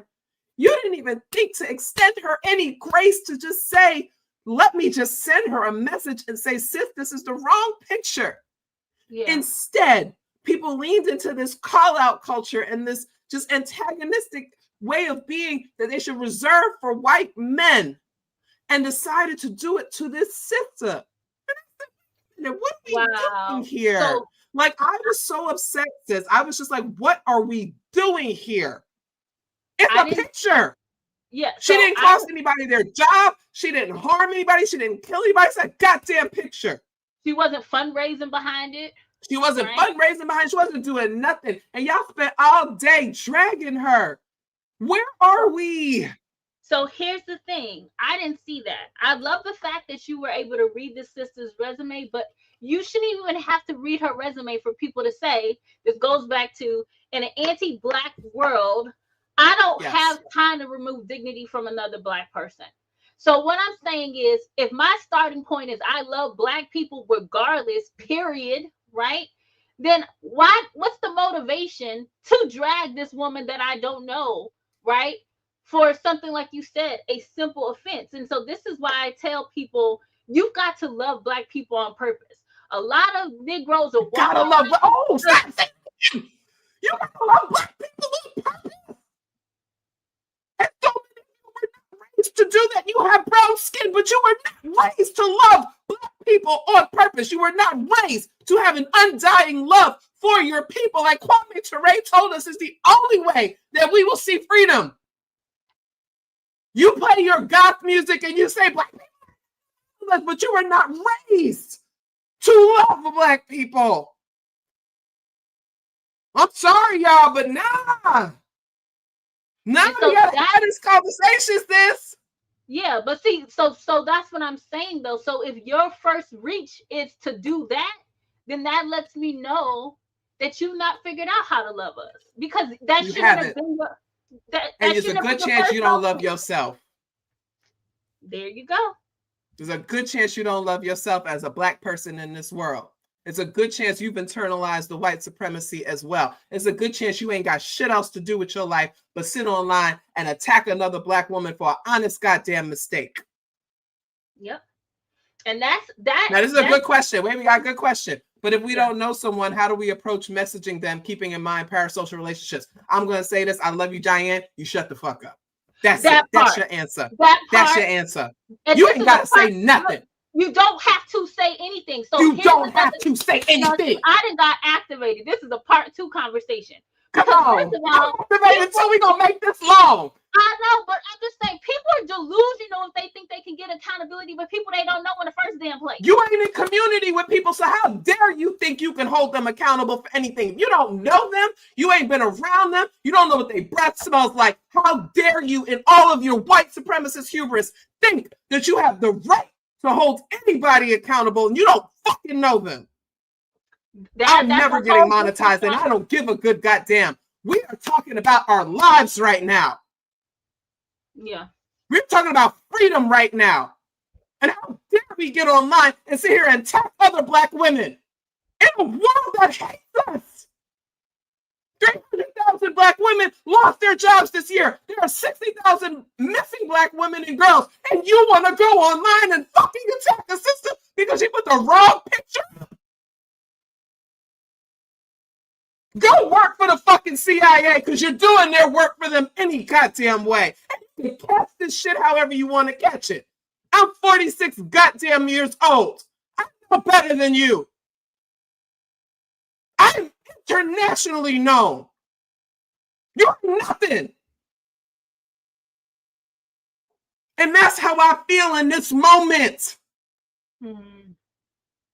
Y'all say y'all about black liberation, but you don't even know that Stokely Carmichael changed his name to Kwame Ture. Fuck you. You say you for black people, but you believe that Assata Shakur shot that cop. You ain't read this. You ain't read this. You say you do. You say you did, but you ain't read it. You want to cite Bell Hooks? You ain't read Bell Hooks. Bell Hooks spent most of her career telling y'all to fuck yourselves, but you don't know that because we real cool and it's all about loves. Listen, I get into that space. I get into that space because I do have an undying love for my people. And that's why I asked you to come on here. I'm sorry, I'm dominating. We're having a moment, sis, but that's what it is. The Christians want to have a little revival. We're going to have our moment. We're talking about black liberation, black freedom right now. And you can't, like you said, if you none of us can give something we don't have. So when I tell people that I love black people on purpose, it's because I've done the work, because I've done that shadow work. I've owned for myself the places where I didn't. You know what I'm saying? Where I was so invested in the supremacy. Yes. You talked about that too. I love that. Right? You remember what was that commercial for the male wigs when we were growing up? I'm not only a president, I'm a client. Yes. Yes. Listen, I love that about you. It's one of my things is that you ain't gonna lie to people. Yeah, I had to learn this. I was so busy chasing that white male gaze, that Toni Morrison, that white man that be on your shoulder. Ooh. I had him for a long time, and I would wake up in the morning and be like, hey, what you want me to do for today? You get what I'm saying? I'm not talking about nobody else. I'm talking about myself. So when I say I love black people for real, I mean that shit. And going back to, I hate that happened because more than black people saw those folks, those black women coming for that black woman. Yes. That's another thing. They gave too. All these people permission That's to engage in misogynoir. Right? Is there were non-black people of culture. There were white women who saw that. And see, the problem is one of them gonna see that and think they could talk to me and you were like that. That's part of the issue. Right? So I feel like I'm not going to put you in harm's way by doing something in the social square that somebody else thinks that they could do to you next. Whew. I'm not setting you out. I'm not setting you out there. I'm just not. I'm not offering you up. I'm not giving white people permission because the first thing they're going to say, well, Feminista Jones said it, so I can say it too. She called Kina a bitch all up and down this page. Right. I would not do, but I hear your point. I appreciate your point. You know, but that's the thing is that, like, y'all have to understand, and I just really quickly, Kina, give me a couple of minutes, because, like, I'll tell people, go ahead and research why the the Student Nonviolent Coordinating Committee disbanded. And it was because there was a shift from Black Power from nonviolent demonstrations to the Black Power movement. Stokely Carmichael got involved. John Lewis was there, did the March of Selma, all of that stuff like that, got his ass beat, all the kind of things. But then people started moving towards Black Power, which Dr. King acknowledged that he understood where it was coming from, right? So people try to position him as though he was, he wasn't involved with that. I have posted pictures of Dr. King and Kwame Ture together. They understand it. Dr. King loved both of those men. But what ended up happening was that Kwame Ture said, we don't need white people in this. We don't need to take their money. We don't need to do this. And people were really bothered by that. And the thing is, it's all about self-determination, right? Kuji Chakalia, the second principle of Kwanzaa is we have the right to self-determination. We have the right to name ourselves, do for ourselves, and free ourselves, right? Paulo Freire tells us that the oppressed will never free the people that they oppress. In fact, that the oppressed have to work to free themselves from their own, oppression. So Kwame Ture was like, nah, we don't need white people in this organization. Again, this is not to say that white people weren't appreciated for the work that they did. All the freedom riders that got arrested, people that white people were lynched for being in lovers and all that kind of stuff. Appreciate the sacrifice. But he said, we need to do this ourselves. And so they moved towards that, and SNCC ends up getting disbanded because there was really no use for it. It's like, you all are just about this nonviolent, often conciliatory stuff. That happens in these movements, right? If we look at Black Lives Matter, you guys have heard me. I was like, I don't F with Black Lives Matter because those women went and stole millions of dollars from people. Like, Black Lives Matter disbanded in 2018, yet when George Floyd died, they raised $80-something million. Where'd that money go? Because even though they disbanded, the website still was accepting donations. Where did all that money go? And I'm just going to leave that right there, right? Mm-hmm. So not everybody is for that. I'm watching right now, Sister Angela Carros is kind of sharing some experiences that she's had with another organizer. No, she ain't an organizer. Shut the fuck up, Michelle. She's an influencer. And kind of like exposing those things. And it's important for people to speak their truths, because Angela kept it under wraps for so long because she did not want to throw that sister under the bus. And so Angela took on like a lot of negative, harmful treatment to remain silent so as to not have that woman. That other tension there. You see what I'm saying? It's like, I'm gonna be quiet. That, and again, so when I talk about Jen Jackson or whatever, and I bring that up, it's because like I'm glad I'm already blocked by her. I would be blocked. It's like I never said anything about them because I kept it quiet. There's so many people that are online right now that the only reason people still like you is because I haven't told my side of the story. And so I just kept quiet. And then they decided to come out of nowhere and talk shit about me. And I was just like, oh, well, since you want to put it out there, now I can talk about you anytime that I want, because you lied. You're full of shit. And I know your personal ass business. But anyway, I'm still not going to put out your worst moment that I know about. I'm not going to put that out there because I'm not like that. Because before you began identifying as non-binary, you identified as a Black woman. And even still, as identifying as a Black non-binary person, you are a marginalized person, and I'm not going to set you out there. You didn't extend me that same grace, but that's okay. I just wanted people to see that you want to follow along with somebody. You're going to follow, and I talked about this today. A lot of these people are ops. You're going to follow behind somebody who you think is doing this work. Look at how they move. Look at how they talk about other people. Look at how they come at other people. Look There who was they make absolute space for. who they make space for. Who do they make space for? Who do they condemn? Who do they lie about? Who they make up shit? Some of these people are ops. Not even gonna lie about it. But the bottom line is, as you and this is why, again, everybody, this is why I had everybody, I had Keena come on this show, is because let me bring up one of the things that we disagreed on, this idea of the enemy, right? And you said that on the show, and Keena said, and this is the thing, I'll be like, yo, I feel you. She said, you are not my enemy, regardless of all those things. And where we disagree is that I will actually identify Black people that I think are the enemy. And these are people that I think who have succumbed to white supremacy, who have become these Negropeans, who are willing to give their lives to uphold white supremacy. And so to me, that is an enemy. And she and I have talked about that. There are the people that you can talk with, you can reach, you can probably pull them in. And then there are the ones that are just not going to make it there with us. And that's okay. And we had the analogy, remember the mothership analogy that I brought up to you? I said, listen, if I'm leading and I got 100 people and they got to get on this ship, and there's 2 people who might be there, who are there, and their goal is to disrupt all of this and knock this whole thing down, I'll get rid of them.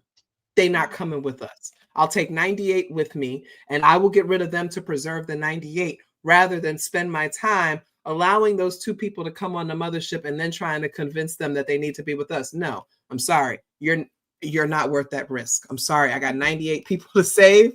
And while I would have loved to have a conversation with you, the mothership is about to take off. You can't come. And so and we had that conversation, and she understood me and I understood her. Yep. And that's it.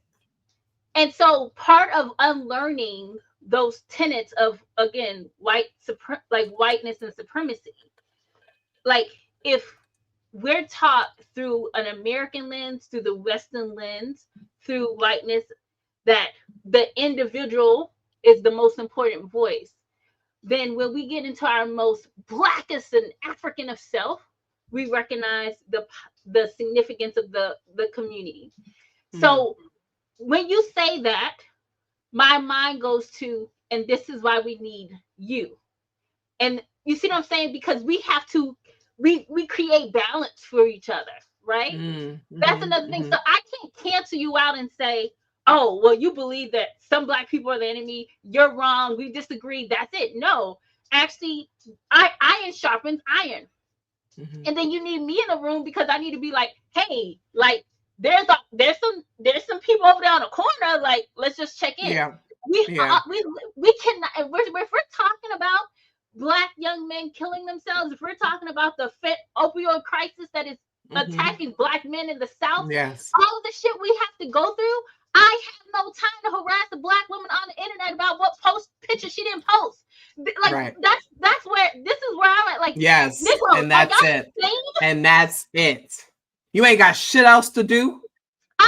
And now somebody came at me and was like, oh, you know, not everybody can do stuff offline. But I've been hearing that. Okay, again, I literally wrote the book on this kind of activism. Okay, y'all stop playing in my face. I've been at this since I was 19. I'm 46 now. Activism offline, online, like ain't many people in this world better at that shit than I am. Okay, so I understand you don't have to come at me like that. But here's the thing. If your first instinct, if all you got to do with your day is be online, screenshotting, quoting people, calling them out, all this kind of shit, and you direct your energy towards Black women, I'm sorry, I'm gonna start thinking you the enemy. I'm gonna start thinking you are op, because all that damn energy you have. Okay, yes, you may be disabled. I live with agoraphobia. Periodic reminder, folks. So you may have some difficulties, but guess what? You can volunteer online for something. There's a lot of virtual volunteer opportunities where you could be doing something meaningful with your life that does not involve attacking Black women online. Now, how does this apply to Kamala Harris? Because everybody go, where you going? That's a pig. I'm sorry. That's an enemy. And I will say this, people will say, well, she's not that. No, well, to me, she is, because her entire career has been that of a cop, has been that of somebody who has been the enemy of Black people. Like fundamentally. You become vice president, you become president. That's why I got all the smoke for Barack Obama. You, as half Black people, right? Let's be honest. You, as half Black people, Obama was raised and socialized by a white woman, and Kamala was raised and socialized by an Indian woman who dropped her off with the Black lady down the street because she was too busy being the career woman that she was to raise her own daughters. But that's a whole other story. You don't get to tell me that I can't reject you and your neoliberal bullshit and your white supremacist bullshit because you're one of us. Absolutely not. It looks like a pig, it acts like a pig, it is a pig. And I'm gonna call a pig to their face. I don't care. That separates that. But also, I don't attack her. I don't rely on misogyny. I don't say she slept her way to the top. She's an angry Black woman. She's this kind of Black bitch. I don't, none of that. I'm talking about your policies. I'm talking about the things that you have done. I'm talking about Cal Fire when y'all needed firefighters and you wouldn't let all those brothers that were set to be released, you wouldn't let them go because you needed firefighters to fight the wildfires. That was you, sis. And the DNC spent a lot of time trying to suppress those stories, but I found them. That's the shit I'm talking about, not that made up bullshit. Oh, she sent thousands of Black men to jail. I don't even have to say that. The truth is right there. You would not let these brothers out of jail because you needed firefighters. You came up with a plan for Black men, but not a plan for Black women when 92% of Black women voted for you. And your plan for Black men was selling crypto and weed. That was your plan for Black men. And you said that you're going to get them into crypto and cannabis so they can finally take care of their families. That's why I have an issue with you. Palestine is just the cherry on top. So now I can talk about that and I can critique that. That's very different. Those have material impact on our people. Somebody posting a picture of Angela Davis and not Assata Shakur has zero material impact. But because y'all are feeling so lost and so confused and you ain't got shit else to do with your life, you decided to spend the day attacking a woman you don't know from a can of paint when you could have shut the fuck up. And what I want from our people, more of you to shut the fuck up. Well, I'm going to say it a little differently. Okay, sorry. I'm going to say it a little differently. I think it really doesn't cost anybody something to like not engage. Yeah. And that might also be a generational difference too, right? Yeah. Like if you saw the photo, if you didn't have the language to call in, if it bothered you so much, just like you didn't have to engage. I don't know why is that so hard for people to figure out. Like you came over here. Like you don't have to. Right. And again, I think part of this accountability thing, right, is you and I having a conversation about Barack, Kamala, Clarence, whatever Negro is tokenizing themselves, right? And I even have a nuanced view of Clarence Thomas, and people don't want to hear it, but I have a nuanced view of Clarence I'm just saying, or like, you get what I'm saying? So, but again, I just wish there was a way we can cultivate on purpose more us having those conversations. Yeah. Not in mixed company. And I know a lot of people like, well, it's just the internet, but it's still mixed company and it has impacts. So I think we need to learn how to recognize who I can even hold accountable in the first place, because you have to be communal before you could do that. Because hell, in real life, you can't make niggas you didn't know forever accountable. That could be hard. You know what I'm saying? So same way you can't hold politicians accountable when people are saying, well, I'm going to vote for her, but I'm going to hold her accountable. With what money? How are you going to hold Kamala Harris accountable? You don't have the money. You need $10 million just to even get a conversation with her. What are you people even talking about? Yeah. You don't know that lady. Well, collective bargaining is a whole different monster into itself. Right. There we go. But at the end of the day, when I go back and think about the friendship that I ended because the Black woman wanted to be able to call Kamala Harris a whore all across the internet, the thing that I stood by is that replace Kamala with any Black woman. Yes. And the idea is this: I am never in a public venue gonna let you be shit on, pissed on, whatever. I'm just not, it's not in me to do that. But also this, I feel deeply that how do I create a kind of care distinct from like alignment? You get what I'm saying? And I'm going to offer that to everyone in the diaspora. Yeah. Yeah. So I don't have to fool real. with you. I don't have to like you. Yeah. But I recognize that in this project, our lives are interwovenly connected. Like we're like those little silver fishes that are so tiny and sharks are trying to eat them, and they roll themselves up in a ball as a survival technique. So ultimately, if I want to see Black liberation manifest, I have to be able to see the dignity in other Black people, whether I disagree with them or not. Yep. So that's my position.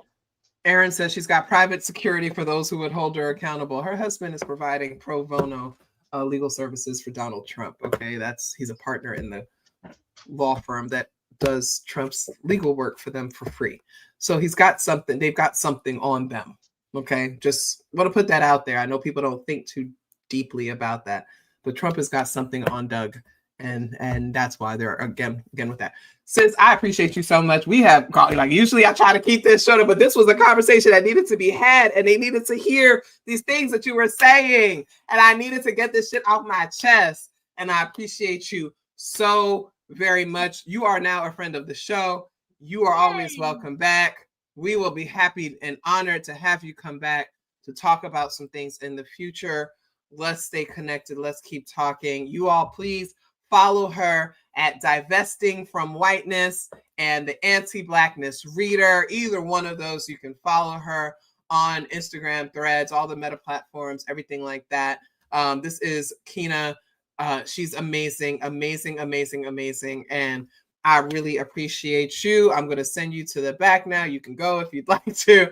Thank you, everyone, for tuning in today. We had a really great conversation. Thank you to everyone in the chat that continues to support what it is that I am doing here. As always, as I said, if you want to send CashApp, you can. If you want to send a Venmo, you can. PayPal, the email address is contact@feministajones.com. Thank you for all the support. We just sat here for 2 hours and had a really great conversation. Thank you. You can also subscribe to my Patreon, patreon.feministajones.com. And I just want to really quickly show you that we do have some new merch. Hold on. We have some new merch, folks. All right. Antifa all along. This is selling like hotcakes. They are selling. I just dropped them a few days ago and everyone is buying them. I'm actually going to add a baseball cap per request, some more tank tops per request. So we will have some more things coming by this end of this evening. So look at it. Antifa all along. Right now we have Antifa Inc. It says we meet on Saturdays and we have snacks. You can also get into this button situation. Okay, all of the buttons that we have that I've done. And it says, oh, shoot. Sorry, y'all. My bad. I don't know how to navigate this, you guys. Read the article, Dead Men Don't Rape, Antifa Inc., La Chinga La Migra, Antifa all along. We've got other stuff. We've got shirts. We've got sweatshirts. It's going to be getting a little cooler. It was 81 degrees today, but that's okay. It's going to get cooler. We are going to have sweatshirts. I'm going to make more of these type of things. The menopause ladies asked me to make some more tank tops. So I got you. We're going to have some baseball caps. I'm going to drop some more different types of merch. We have the mug. I'm going to do more magnets. I'm going to do all those kinds of things. So hit me up, feministajones.com/merch. That money comes directly to me, helps me pay my bills. So I appreciate you all. None of that was done by AI. I actually have been teaching myself design for the last 2 years. So if you see stuff, it's because I designed it myself. Would I consider a knock it off tee? Yes, that is on there. Somebody else had already requested that. So I will make a knock it off tee just for you all, because I know y'all see me all the time, like knock it off, like straight up. That's how you hear me. Straight up, BX all day, the accent, knock it off, okay? There we go. See, I can go from a New York accent to my general Northeastern professional public speaking accent. Knock it off versus knock it off, son. All right, so we got some stuff, some hats for the winter. Yes, they have beanies. I'm gonna make some beanies. You guys, I'm really thinking about this stuff. Halloween is coming. So there's going like today and tomorrow, I'm going to be dropping more. So bookmark that feministajones.com/merch. We will be debuting stuff. People love the quality. They love the quick shipping. They love all those things. And I really appreciate the support. I got a kid in college. I got bills to pay. So I appreciate you all. I will see you. I'm not going to be here Friday, guys, because Friday I'm going to hip hop bingo. And so I won't be here Friday, but I will see you all next week on Tuesday, 7 p.m. I'll see if Dr. Hall can join us. If not, I'll be here by myself. I love you all very much. I love you with the love of revolution. I love you with the spirit of our ancestors. I love you with victorious consciousness. I love you in the ways that I want you to love yourself. Go be good. Go hug someone. Go text someone right now that you love them. Something big is coming, y'all, and we need each other. Let's do this together. I love you.